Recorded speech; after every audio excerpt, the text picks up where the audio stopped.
My name is Madison Clark, and when I finally walked across the stage to receive my MBA, the hall erupted in cheers. Yet as I scanned the crowd, my heart sank. There were no familiar faces. My parents hadn't come. My sister Hannah, the golden child who had always been showered with everything I was denied, wasn't there either. I stood alone in the greatest moment of my life, reminded that, in their eyes, I had never been enough. But just as the emptiness threatened to swallow me, my phone rang. On the other end, a lawyer's voice told me something I could hardly comprehend. My grandfather had left me his beloved beach house and more than $1 million. In that moment, pride and fear collided inside me. For once, I was the chosen one. But I also knew my family would never forgive me for it. If you haven't subscribed to the channel yet, don't forget to hit subscribe, smash like button, and tell us in the comments where you're tuning in from. After the ceremony, clusters of families formed across the lawn. Parents hugged their children tight, friends posed for photos with balloons, little siblings ran with bouquets of flowers. I stood alone, clutching my cap, listening to the buzz of joy around me. A classmate of mine, Mark, ran over with his parents. "Congratulations, Madison." He grinned, pulling me into a quick hug. His mother shook my hand warmly, and his father offered to take a photo of us together. I smiled for the camera, but as soon as they walked away, the weight of solitude pressed down harder. I lingered on the steps of the arena, staring out at the families gathering in groups, laughing, planning dinners and celebrations. My phone was silent. No texts, no missed calls from Salem.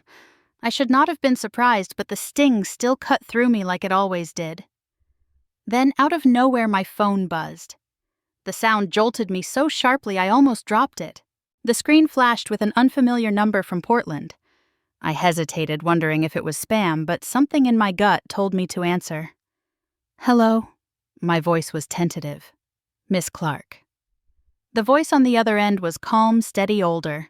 "This is Samuel Price. I was your grandfather Edward's attorney." For a moment, I couldn't breathe. My grandfather had passed away the year before, leaving me with grief I hadn't fully processed. "Yes," I managed. "I know this may come as a shock, but your grandfather named you as the sole beneficiary of his estate. His house in Cannon Beach and his accounts valued at approximately $1.2 million are now legally yours." The words slammed into me like a tidal wave. I gripped the railing beside me, the laughter of families around me fading into muffled echoes. My grandfather's house, his savings, all of it. To me, I don't understand. I stammered, my throat dry. "Why me, Mr. Price paused, his tone measured. "He trusted you. He made it very clear in his final directives that you, and only you, would carry his legacy forward." I felt my knees weaken. I sat down heavily on the steps, clutching the phone tighter. My chest ached, not from joy, but from something heavier. My parents had ignored me today, just like they had ignored me my entire life. Yet my grandfather had seen me even when they never did. He had believed in me enough to entrust me with everything he had built. I wanted to cry, but the tears stuck somewhere deep, tangled with fear. Because as much as I felt gratitude, I also knew what this meant. My parents and Hannah would not accept this quietly. They would come for it the way they had always come for everything they thought was theirs. The spring sun warmed my shoulders, but a chill ran through me. Around me, students were laughing, hugging planning parties. I sat, frozen diploma in one hand, phone in the other. The words still echoing, $1.2 million. My inheritance. My burden. My secret. I whispered softly, almost to myself. "Grandpa, you really trusted me." And as the cheers continued in the distance, I realized that the applause I had longed for all my life had just arrived in another form. A silent vote of confidence from the only person who had ever believed in me. But even in that moment, a knot of dread coiled tighter in my stomach, because I knew my parents would not see it that way. Salem always smelled like wet pavement and cedar after the rain, a scent that clung to my childhood. Our house sat on a quiet street lined with maple trees, the kind of neighborhood where people waved politely, but everyone knew each other's business. From the outside, we looked like the picture of a normal middle-class family. My father Robert owned a hardware store downtown. My mother Patricia worked part-time at the city library, and Hannah and I were just two sisters a few years apart. But inside those walls, everything tilted toward her. I learned early that I wasn't the one to be noticed. Hannah could sneeze, and my mom would coo about how delicate she was. She twirled around in her sequined dance costumes, and my father proudly recorded every recital even when she missed half her steps. I, on the other hand, was the child who was told to study quietly in my room, to understand that life isn't easy, that I had to toughen up. At 10 years old, I had already begun to feel like a guest in my own family. By the time I turned 16, the differences weren't subtle anymore. My father tossed Hannah the keys to a used Honda Civic, her sweet 16 present, the kind of gesture that made her squeal and jump into his arms. I remember standing on the porch that day, my hands shoved deep in the pockets of my thrift store jeans, trying to smile. Meanwhile, I was clocking in at Starbucks after school, pulling late shifts just to save up for college tuition and books. My manager teased me about always taking extra hours, but I needed every dollar. Each night I'd walk home sore feet aching while Hannah cruised by in her shiny car, music blasting, waving to friends. I told myself it didn't matter. Hard work built character, right? But the bitterness grew like a shadow I couldn't shake. College didn't change anything. When I graduated from Oregon State with my bachelor's degree, my parents showed up an hour late. I spotted them slipping into the auditorium just as my row was being dismissed to walk the stage. They waved casually, snapping a few photos from the back, and before the ceremony was even over, they were gone. Later I found out Hannah needed a new outfit for a dance competition, and apparently that was more important than watching me receive the diploma I had bled for. That day should have been triumphant. Instead, it burned into me like a reminder no matter what I achieved, I would always come second. Years later, when the acceptance letter for the MBA program at the University of Oregon arrived, I remember holding it in my shaking hands, barely able to breathe. I rushed to the kitchen where my father was reading the newspaper and sipping his black coffee. "Dad," I said, trying to hide the tremor in my voice. I got in. "The MBA program. They accepted me. He didn't even lower the paper." "Good for you," he muttered. "But don't expect us to help you with the money." The words landed sharper than any slap. I didn't answer him, just stood there, my chest tightening. My mother barely looked up from folding laundry, and Hannah was sprawled on the couch scrolling through her phone. No one clapped, no one smiled, no one asked me what it meant. I retreated to my room, closed the door, and sat on the bed with the letter still in my hand, feeling both proud and humiliated. That night I made a decision. I would find a way. The next 2 years blurred into a rhythm of early mornings and late nights. I picked up shifts at a coffee shop near campus, worked as a teaching assistant, applied for every scholarship I could find. Sometimes I fell asleep at my desk with an open textbook under my cheek, waking up with ink marks on my skin. I missed out on parties, road trips, the carefree experiences so many of my classmates had. But with each tuition bill I paid on my own, I felt a flicker of pride no one could take from me. Still, there were nights when I sat alone in my small apartment, staring at the ceiling, wondering if I was crazy to push so hard for something no one else seemed to believe I deserved. I thought of Hannah posting photos of vacations in California, her friends cheering her on at dance competitions, my parents front and center with proud smiles plastered on their faces. I wanted them to look at me that way. I wanted it more than I wanted sleep, more than I wanted food some days. But they never did. The only person who ever told me I could do it was my grandfather. Before he passed, he used to call me after long days at the store. "You've got grit, Maddie," he'd say in that gravelly voice. "They might not see it, but I do." When he was gone, I held on to those words like a lifeline. By the time graduation rolled around, I had paid my own way through the MBA program. I had done it without a cent from my parents, without a single word of encouragement from my family. And as I stood on that stage, clutching my degree, staring at rows of empty seats where they should have been, I felt the old ache swell in my chest again.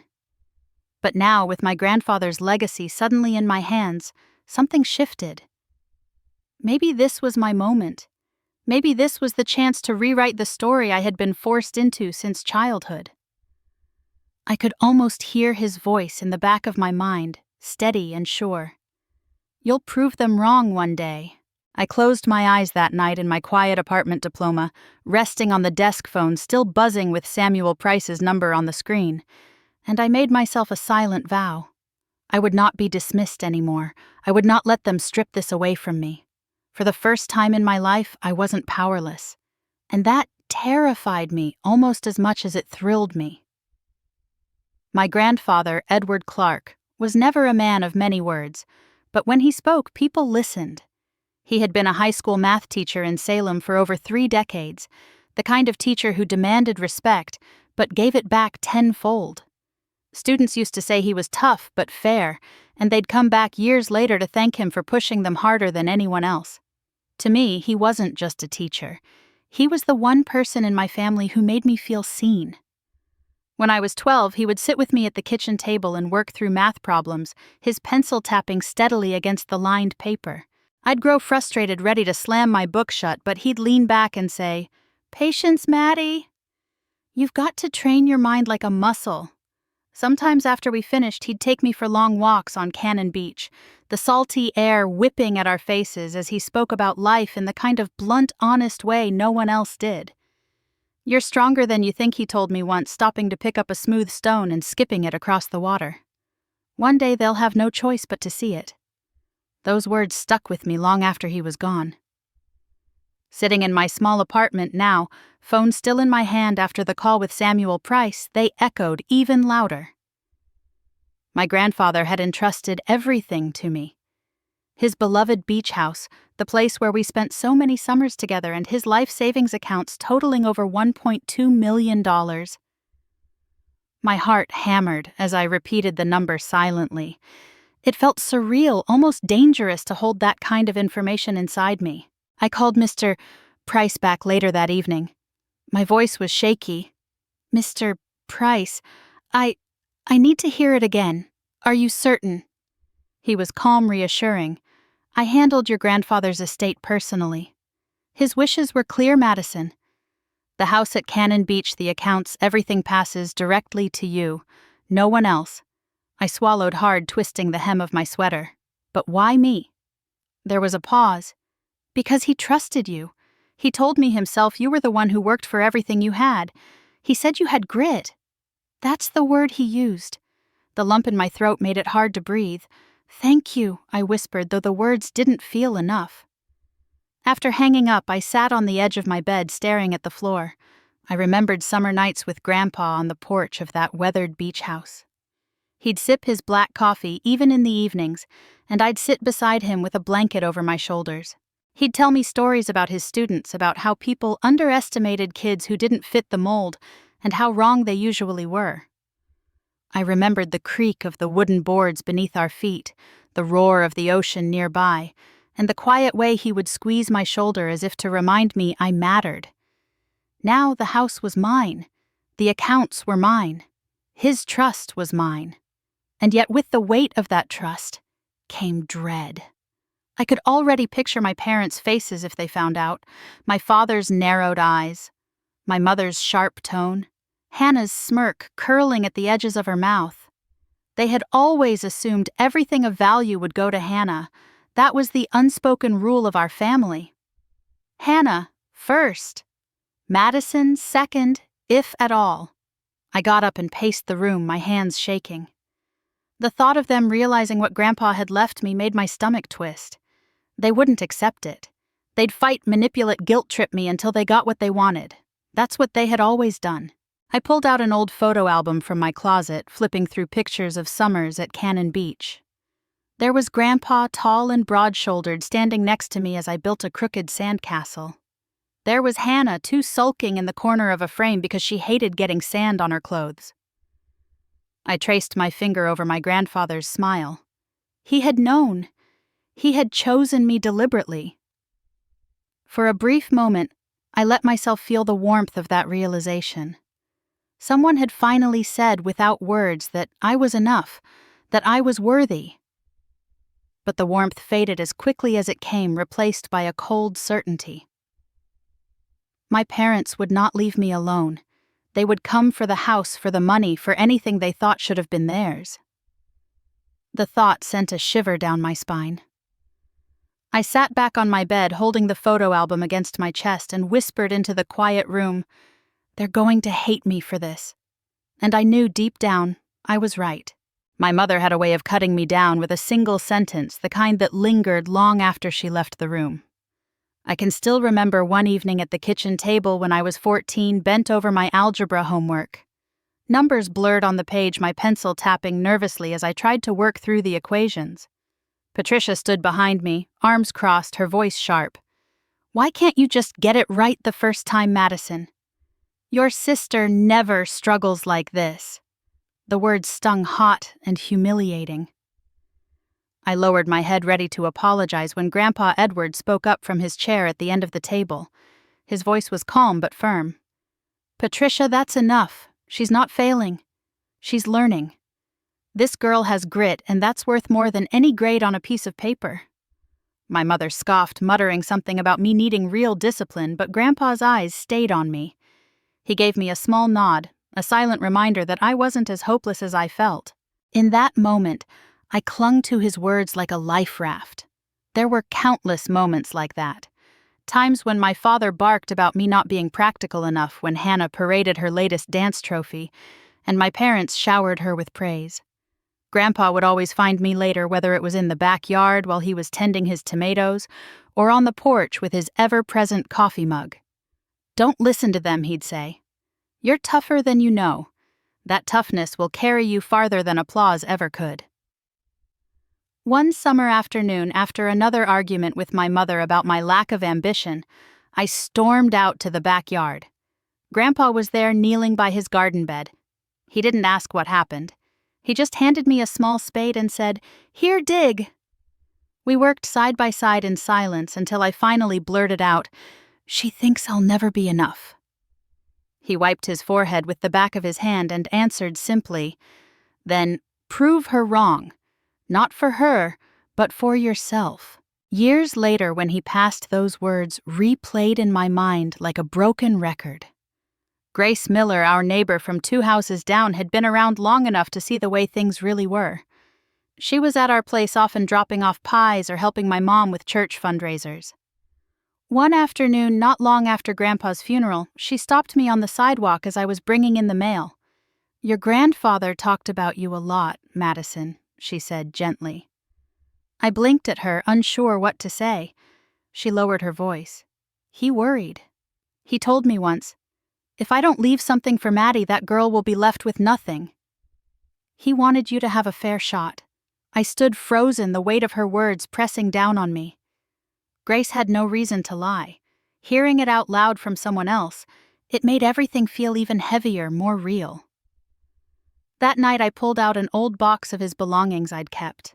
Inside were his reading glasses, a leather-bound notebook filled with lesson plans, and a pocket knife he used to whittle pieces of driftwood during our beach walks.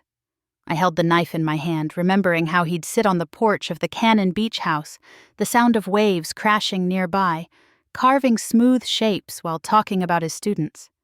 "Life's not about being perfect," he once told me, shaving thin curls of wood that fell to his boots. "It's about persistence. You've got that. Don't let anyone take it away from you." I closed my eyes and tried to breathe through the flood of memories. Each one reminded me that he had seen something in me my parents never had. His faith in me was more valuable than any dollar amount attached to the inheritance. But it also sharpened my fear.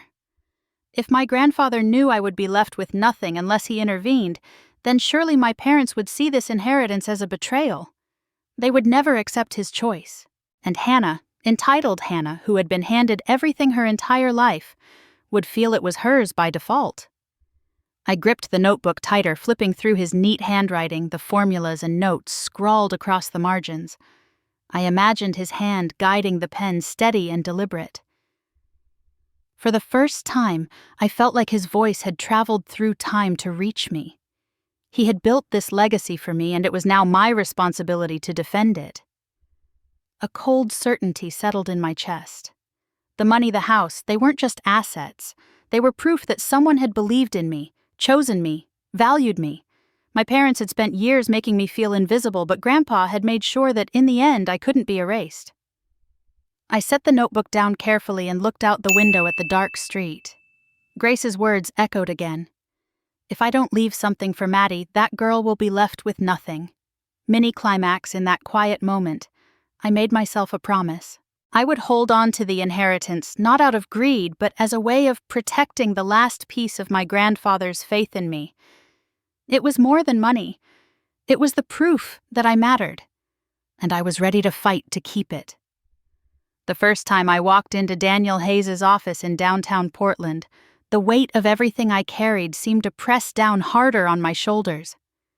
The glass doors closed behind me with a soft hiss, and the scent of polished wood and strong coffee filled the air. A receptionist led me down a hallway lined with framed degrees and law journals, before I found myself sitting across from Daniel, a man in his early 40s, with sharp eyes and a calm presence that made me feel for the first time in weeks like I wasn't entirely alone. "Madison," he said, extending his hand. "I'm sorry for your loss. Your grandfather spoke highly of you." Hearing that, my throat tightened. "Thank you. He was the only one who believed in me." Daniel nodded slowly, then pulled a folder across his desk. "You mentioned on the phone that you're worried your family might contest the inheritance." I let out a shaky laugh. "Worried is putting it lightly. My parents will never accept that Grandpa left everything to me. And my sister? Hannah's been handed everything her entire life. She'll see this as hers by default." "That's why you're here," Daniel said simply. "Because we're not going to leave this open to chance. If we act now, we can lock everything down in a way that no one can touch it." His certainty steadied me. "That's..." "How?" He leaned back, folding his hands together. "We'll create an irrevocable trust. It's one of the strongest legal protections for assets like your grandfather's. The house, the accounts. Everything will be transferred into the trust. Once it's done, it's untouchable. Even if your parents take you to probate court, they won't be able to break it." "Probate court," I repeated. "It's the court that oversees the distribution of estates after someone passes," he explained. "If you do nothing, they could drag this through probate contest, the will, and tie you up in litigation for years. But if we secure it in a trust now, it'll be like building a fortress around your inheritance." The words fortress and untouchable sent a shiver of relief through me. For the first time since the call from Samuel Price, I felt like there might be a way forward. Daniel introduced me to his paralegal, Sonia Ramirez, who entered with a tablet and a stack of forms. She smiled warmly, her tone professional but kind. "We'll go step by step. Don't worry if it feels overwhelming. We'll guide you through." What followed were weeks of signatures, meetings, and paperwork that seemed endless. We sat in conference rooms with notaries transferred account balances into newly created trust accounts, and filed paperwork to place the Cannon Beach property under the trust's name. Daniel explained each line Sonia highlighted where to sign, and I nodded, pen trembling in my hand. Every signature felt like both a betrayal of my family and a salvation for myself. Some days I left the office with my stomach in knots, terrified they would somehow find out. Other days I walked to my car with a sense of power I had never felt before, like, for once, I wasn't the helpless daughter they could steamroll. One afternoon, Sonia slid a stack of closing documents toward me, her dark eyes steady. "This is the last set for the property. Once you sign here and here, the deed is officially moved into the trust." I pressed the pen against the paper, my hand trembling slightly, then signed my name with deliberate strokes. When the final document was stamped and filed, Daniel looked up from his desk. "It's done. The house and accounts are secure. If anyone tries to challenge you, they'll hit a wall." The rush of relief nearly buckled me. I sat back in my chair, breathing hard, my palms damp. "I can't tell you how much this means." Daniel's tone softened. "Madison, your grandfather trusted you. All we're doing is making sure his wishes are respected. On the drive back to Salem, I thought about calling Mark, my friend from the MBA program, someone who had always cheered me on when nobody else did. But the words caught in my throat. The fewer people who knew, the safer this would be. I told myself I'd share the truth one day, but not now. Not when secrecy was my only shield. At night in my apartment, I stacked the folders Daniel had given me neatly inside a locked drawer. I ran my fingers over the edges of the papers, the official seals, the heavy envelopes. Each one felt like a weapon I had forged in secret. I stared at my reflection in the darkened window city lights glowing faintly behind me and whispered to myself, "This will stay between me and Grandpa. My secret. My plan. And they'll never see it coming." The first message came on a Wednesday morning, just as I was sitting down with a cup of coffee before heading into work. My phone buzzed and Hannah's name lit up the screen. I hadn't heard from her in weeks. "Do you think we should sell the beach house, split the money?" I stared at the text, blinking at the casual tone as if she were asking about sharing a pizza. My chest tightened. She had never cared about that house, not when Grandpa was alive, not when we spent summers there. She used to complain about the sand in her shoes, about the smell of salt water, about how boring it was. Now, suddenly, she wanted to talk about it. I didn't answer. I set the phone face down on the table, trying to push away the unease curling in my stomach. That same afternoon, my phone rang. Patricia's number. I debated letting it go to voicemail, but something told me to pick up. "Madison, sweetheart." Her voice cooed, unusually sweet. "I've been thinking. We should talk about your grandfather's estate. It's important we preserve his legacy, don't you think?" Her words were rehearsed, almost sticky. I could picture her standing in the kitchen in Salem, one hand on her hip, trying to sound maternal. My mother didn't talk to me like that. Not ever. "I'm busy right now," I said carefully. "Maybe later." "Later won't do, honey. This is family business." The way she emphasized family made my skin crawl. I mumbled something vague and hung up. My hands trembled slightly as I set the phone down. Something was happening and I didn't like where it was heading. 2 days later, my father showed up in person. I had just gotten back to my apartment when I saw his truck parked at the curb. He stood at my door, shoulders squared, a folder tucked under his arm. "Madison," he said without preamble, stepping inside as if he owned the place. "We need to settle some things. It'll be easier if you let us handle the estate. Less stress for you." He placed the folder on my kitchen table and slid a document toward me. At the top, bold letters, "Power of Attorney." "You just sign here," he said, tapping the line. "It gives me authority to manage the assets. Your mother and I will make sure everything's done properly. You don't need to worry about any of it." I picked up the paper, scanning the lines. My eyes caught on the signature at the bottom, supposedly my grandfather's. But I knew his handwriting. I had seen him sign checks, notes, even birthday cards for years. His strokes were steady, angled, deliberate. The signature on this document wobbled uneven, like someone trying too hard to imitate. "Where did you get this?" I asked quietly. "Your grandfather signed it before he passed," my father said, not meeting my eyes. My pulse pounded in my ears. I set the paper down, forcing my face to stay neutral. "I'll think about it." His jaw tightened. "There's nothing to think about. You're not equipped to handle this, Madison. You'll just make mistakes."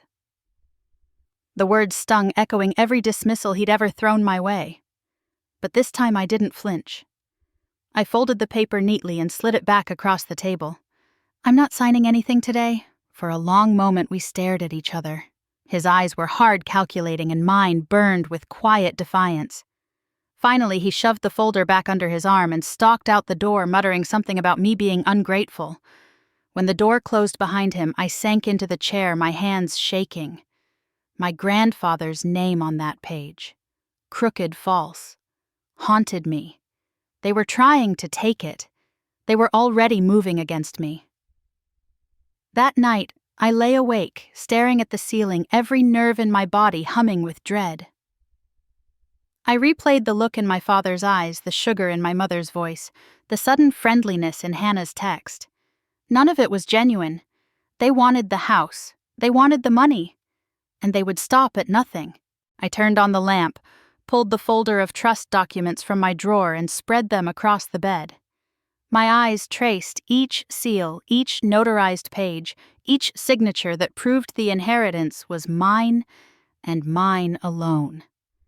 For the first time, I saw the trust not just as a legal structure, but as armor. Mini-climax clutching the documents to my chest, I whispered to myself, "They forged his name. I won't let them win. I won't sign anything." The determination settled deep in my bones. Whatever was coming next, I would be ready. By the time December rolled around, a knot of dread had taken permanent residence in my stomach. The texts, the calls, the forged papers. Every sign pointed to something bigger coming. When Christmas Eve arrived, I drove down to Cannon Beach alone, the wind howling off the Pacific, carrying with it the smell of salt and pine. The beach house stood waiting, its weathered cedar siding glowing faintly with the string of lights I had hung weeks before. It was the only place I still felt my grandfather's presence, but even that comfort felt fragile, as though a storm was brewing just beyond the horizon. They arrived unannounced, just as I knew they would. Headlights swept across the gravel drive, and within minutes my parents were at the door, arms laden with casserole dishes and neatly wrapped gifts. Hannah trailed behind her boots, clicking against the steps, a designer bag slung over her shoulder. "Merry Christmas," Patricia sang, kissing the air beside my cheek as if the past months of tension hadn't existed. Robert carried himself with the stiff confidence of a man who thought he still ran the show, his voice booming as he set food down on the counter. I forced a thin smile, my chest tightening. "I wasn't expecting you." "Well, it wouldn't be Christmas without family," my mother replied smoothly, already bustling around the kitchen like she owned it. We sat down to dinner, the table filled with roast turkey, mashed potatoes, and the cranberry sauce my mom always insisted on making from scratch. The smell was warm and familiar, but every bite lodged in my throat like gravel. Conversation drifted from town gossip to Hannah's plans for the new year. Halfway through the meal, she set down her fork, eyes glittering. "You know this house is going to look amazing once I remodel it. I'm thinking bright colors, maybe a nail salon in the front room. It's the perfect location. Tourists will love it." The words landed like a slap. My fork clattered against the plate. I looked at her, searching for any sign she was joking, but her smile was smug, expectant. Robert cleared his throat. "That brings us to what we came here to talk about. Madison. The house isn't yours anymore. It belongs to Hannah. The paperwork is taken care of." Patricia nodded, folding her napkin neatly in her lap. "It's what's best for the family. Your grandfather would have wanted everyone to benefit, not just you." For a moment, I couldn't move. Their voices blurred together with the sound of the waves crashing outside the fire popping in the hearth. My hands went cold, then hot, my pulse hammering in my ears. I pushed back my chair slowly, the legs scraping against the hardwood floor. I stood, every muscle taut, and looked at each of them in turn. "No," I said evenly, my voice steadier than I felt. "This is my house. My grandfather left it to me, and I am not signing anything." The silence that followed was sharp enough to cut. Hannah's jaw dropped, her smirk collapsing. My mother's eyes narrowed, a flicker of anger breaking through the mask of civility. My father's face hardened red, rising in his cheeks. I held their gaze, refusing to look away. For years, I had swallowed my protests, let them walk over me, made myself smaller to keep the peace. But not tonight. Not here in the house where Grandpa's voice still echoed in my memory. The fire crackled, the clock ticked, and no one spoke. The air was heavy with the weight of the moment, every second stretching long and tense. I sat back down, slowly lifted my glass of water, and took a sip with deliberate calm, though my hands trembled beneath the table. The dinner ended in uneasy silence. Gifts left unopened, desserts untouched. My family gathered their coats and dishes stiff and cold, their eyes darting anywhere but at me. When the door finally shut behind them, I stood alone in the quiet house, my chest rising and falling in shallow breaths. I knew this wasn't over. It was only the beginning. The morning after that disastrous Christmas dinner, I drove back up to Portland with the folder Robert had shoved across my kitchen table days earlier. The winter rain drizzled down the windshield, blurring the streets as I gripped the steering wheel, my knuckles white. My stomach churned the entire ride, not from fear of what I'd find, but from the certainty that my parents had already crossed a line. Daniel's office felt warmer than usual when I stepped inside, the soft hum of the heater filling the air.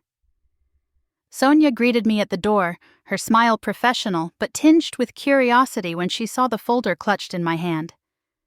"Come on back," she said, ushering me toward the conference room. Daniel was already seated at the long oak table. He gestured for me to sit across from him. "You look like you've been carrying the weight of the world," he said gently. I slid the folder across to him. "My father gave me this. He said it was proof Grandpa had signed over authority. But I know his handwriting, Daniel. This doesn't look right." He opened the folder, pulled out the document, and scanned it with his sharp eyes. Sonia leaned over his shoulder, tapping her pen against the margin. "Look at this," she said softly.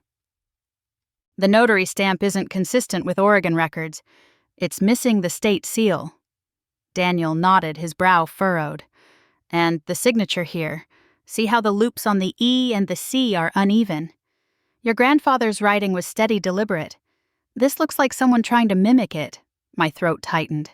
"So it's fake." He held up a hand. "I'm not saying that yet. What I am saying is that it's highly irregular. It wouldn't stand uncontested in probate court." The word probate made my stomach twist. I sank back in my chair, pressing my palms against my knees. "They're really going to push this, aren't they?" Daniel leaned forward. "Listen to me, Madison. You're not powerless here. You've already done the smartest thing by securing the trust. That gives us leverage. If they try to drag this into court, we'll be ready." Sonia began pulling documents from her tablet, sliding printed copies across the table. "We'll draft a response now preemptively. If they attempt to file, we'll counter with evidence of irregularities in the trust documentation."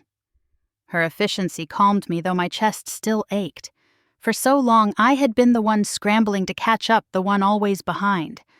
Now, for the first time, I felt like I was a step ahead. That evening, I met Mark Bennett at a small cafe near campus. He waved me over, his easy smile, a reminder of better days during the MBA program, when life felt exhausting but not impossible. He ordered me a coffee before I could refuse, sliding it across the table. "You look like you've been through hell," he said bluntly. I laughed, a bitter sound. "That obvious?" "You don't have to tell me everything," he said, leaning closer. "But I can tell you're fighting something big. And let me say this, Maddie, don't back down. You've already gone further than anyone thought you would. You can't let them pull you back under." His words struck deeper than I expected. I stared into the swirl of cream in my cup and whispered, "They forged his name. My own father. My mother's playing nice. Hannah's circling like a shark. I don't even know who they are anymore."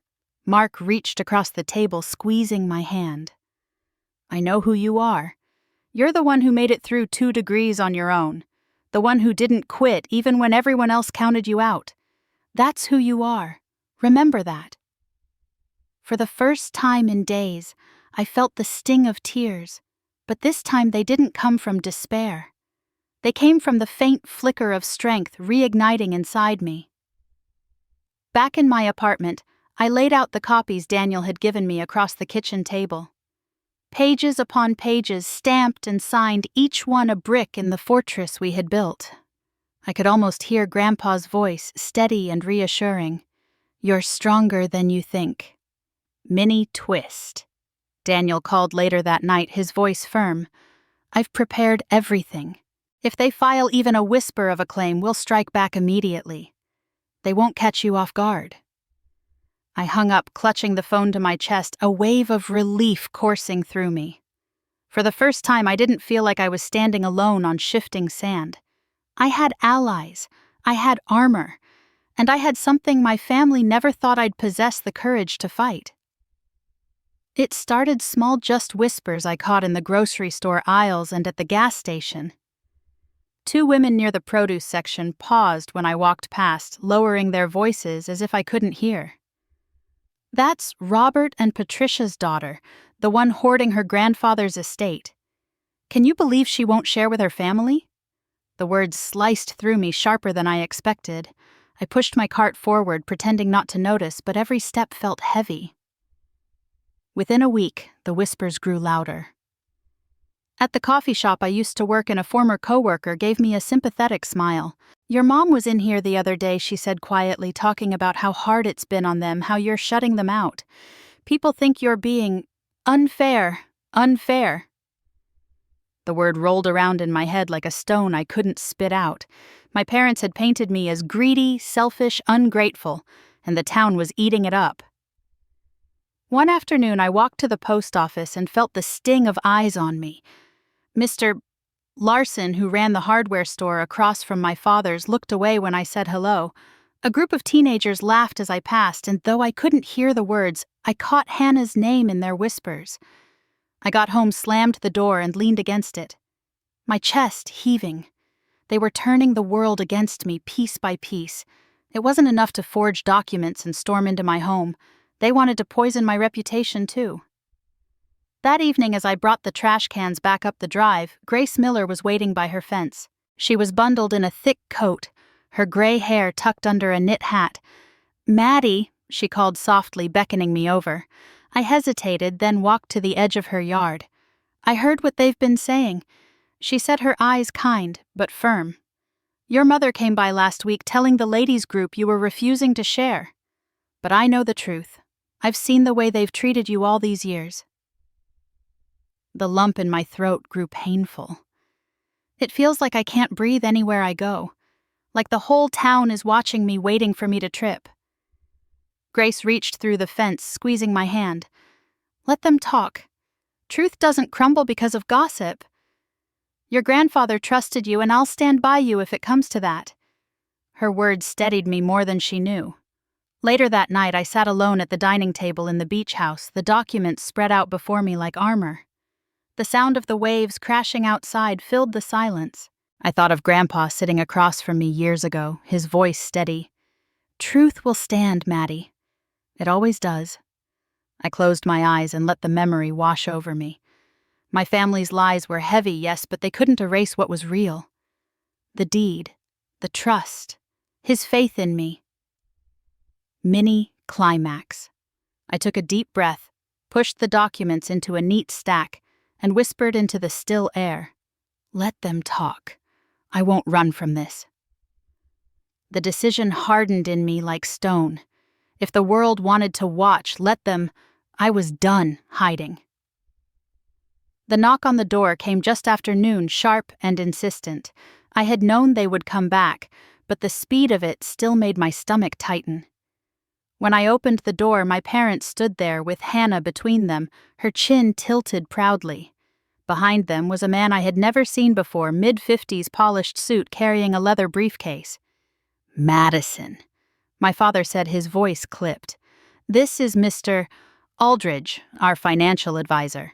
He's here to help us straighten things out." The man extended a hand I didn't take. "Your parents and sister have explained the situation," he said smoothly. "Your grandfather's intent was for the estate to be divided. There seems to have been a misunderstanding, and I'm here to resolve it." My mother's smile was tight, rehearsed. "It's time to be reasonable, honey. Grandpa wouldn't have wanted you to keep everything for yourself." I stepped aside, letting them in, because I knew this confrontation was inevitable. They filed into the living room, the smell of ocean air seeping through the cracked windows. Hannah dropped onto the couch, crossing her legs, her expression smug. My father pulled a folded set of papers from his jacket pocket and laid them on the coffee table.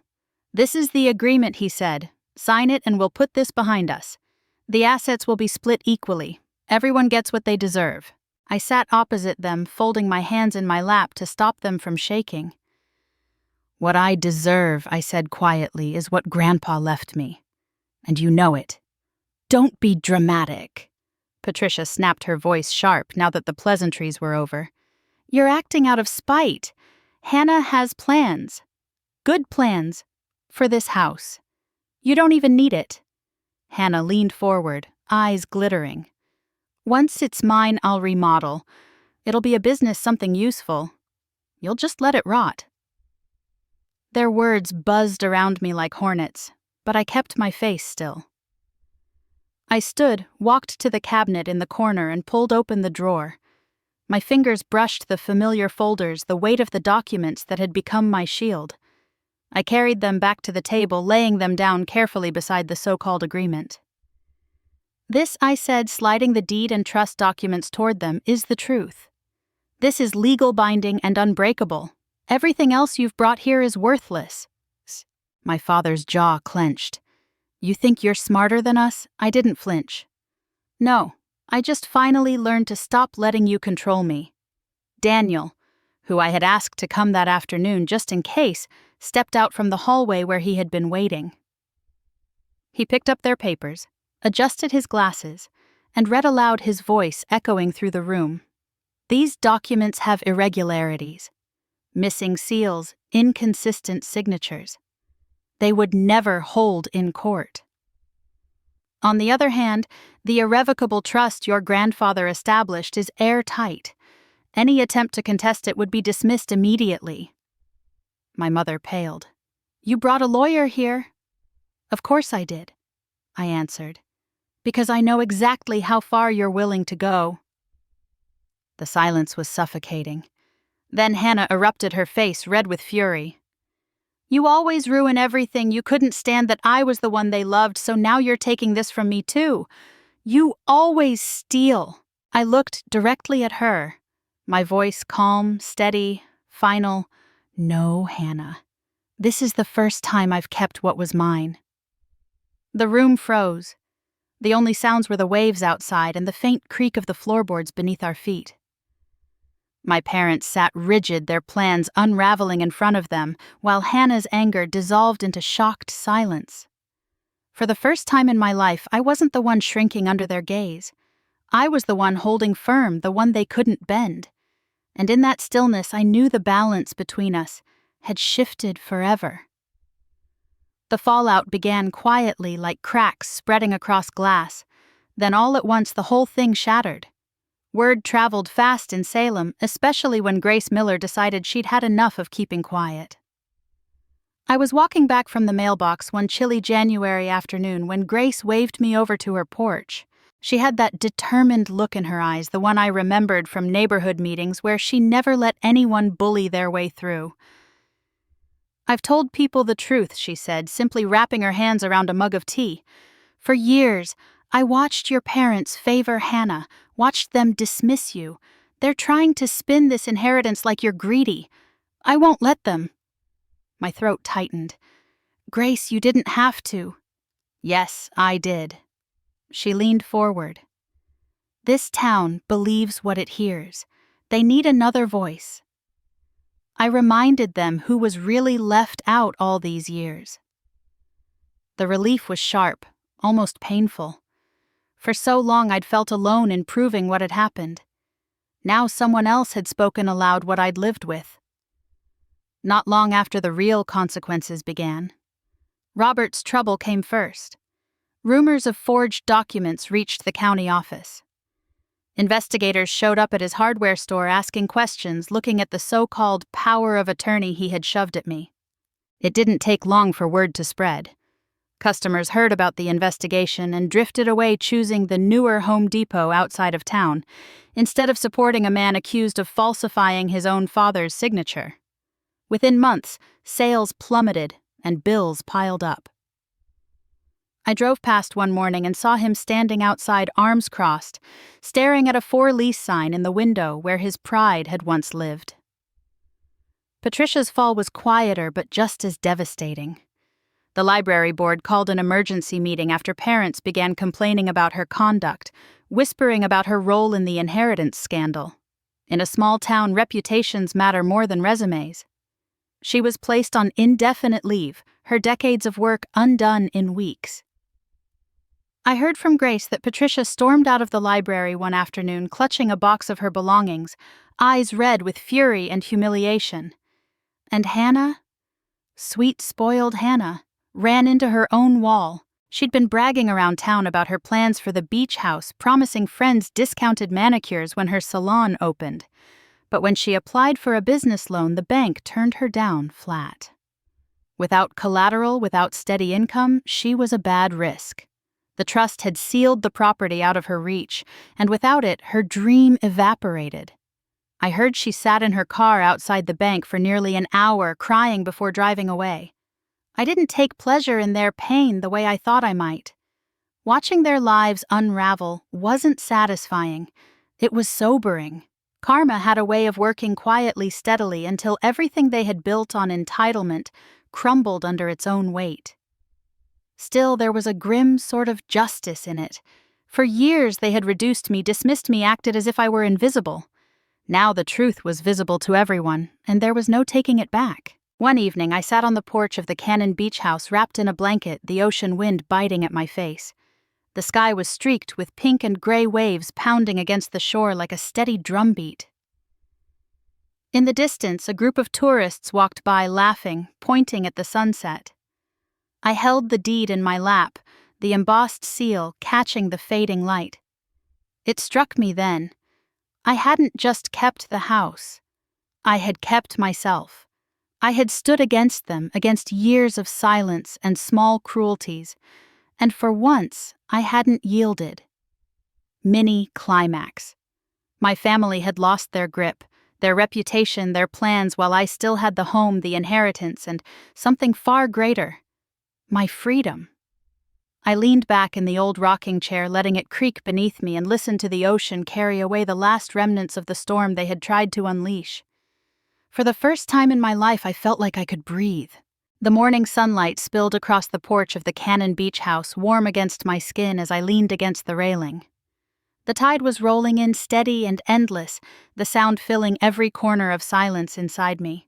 I let myself breathe it in, the salty air, the rhythmic crash of waves, the smell of damp cedar from the old siding. This house, once just a place for summers with Grandpa, had become the symbol of everything I'd fought for. I looked out at the horizon, remembering who I used to be. The girl who waited on the sidelines, who worked late shifts at Starbucks while her sister got handed car keys, who stood alone at graduations while her parents clapped for someone else. That girl had been invisible, silent, always second place. Now standing here, I felt the weight of every battle I had endured, and for the first time I didn't feel small. I felt whole. A car pulled into the driveway, crunching over gravel. I turned to see Mark Bennett step out, waving with his usual easy grin. He carried a small box of donuts and 2 cups of coffee, just like he used to during long study nights back in the MBA program. "Thought you might need breakfast," he said, climbing the porch steps. I smiled, genuine and unguarded. "You always know what I need." We sat on the porch steps, sipping coffee and watching gulls swoop over the shoreline. Mark nudged me with his shoulder. "You did it, Maddie. You stood up to them. I know it wasn't easy, but you didn't let them break you." I exhaled slowly, staring at the steam rising from my cup. I still can't believe it's over. For so long I thought I'd never escape being their afterthought. And now I'm not just holding on to Grandpa's house, I'm holding on to myself. He nodded. "So what now? What's next for Madison Clark?" The question lingered in the air, heavy but exciting. I thought about it for days after the confrontation. I had this inheritance not just to guard, but to use. And I wanted it to mean something beyond surviving my family's cruelty. "I've decided," I said, finally, a small smile tugging at my lips. "I'm setting up a scholarship. For kids like me. First-generation college students, the ones who work themselves raw just to keep up. Grandpa always said grit mattered more than anything. I want to give someone else a chance to prove that." Mark's smile widened. He'd be proud. More than proud. A lump formed in my throat, but this time it wasn't from pain. It was from the clarity of knowing I was honoring the man who had believed in me all along. We sat in silence for a while, watching the water sparkle under the sun. My heart felt steady, grounded. The bitterness I had carried for so long seemed to dissolve into the salt air carried away with the tide. My parents could live with their ruined reputations, my sister could face her own failures. That was their burden now, not mine. I stood brushing crumbs from my jeans and looked at the house, its weathered wood, its stubborn foundation, its unshakable presence against wind and water. It wasn't just a house anymore. It was proof. Proof that I wasn't invisible. Proof that I was worth believing in. As I gazed at the endless horizon, the words rose naturally inside me, clear and strong. If you've ever been overlooked, dismissed, or made to feel small, remember this. You are stronger than they think. And before the scene faded into the sound of waves, I let my final words hang in the air, gentle but certain. Don't forget to subscribe for more stories like this, and share your own in the comments, because every voice deserves to be heard.